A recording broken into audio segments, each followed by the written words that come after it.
There are so many things to consider when viewing this tiny painting of Notre-Dame de Paris. The postcard-sized piece is one of several paintings Picasso produced depicting Notre-Dame between 1944 and 1945, including a large piece offering a panoramic view of Paris seen from the left bank of the River Seine. From 1940 until summer 1945, Picasso lived in a city occupied by the German army and subject to Nazi laws. Unable to travel around, Picasso spent 4 reclusive years in the area. He rarely strayed far from his studio near the Seine, traveling only to Dora Maar's place close to the studio, the cafés of Saint-Germain-des-Prés, and the Ile Saint-Louis, where his mistress, Marie-Thérèse Walter, and their daughter Maya lived.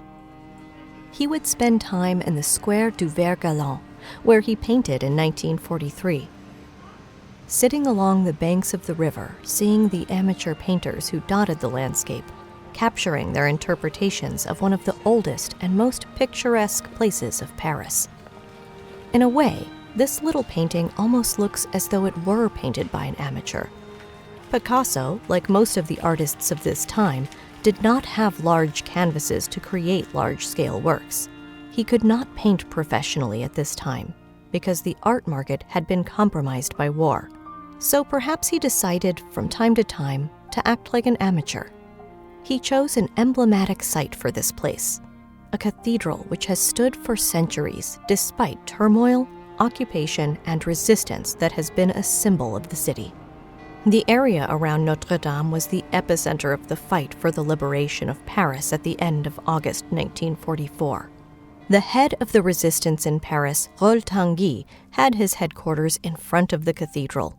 The day after the liberation, on August 26th, General de Gaulle symbolically entered Notre-Dame. A mass was celebrated, and the French flag flew, for the first time in 4 years, on top of the towers. Upon presenting 13 of his Vues de Notre-Dame, Picasso simply declared to his friends Brassai and André Malraux, "I did not paint a lot of landscapes during my life, but it all came at once.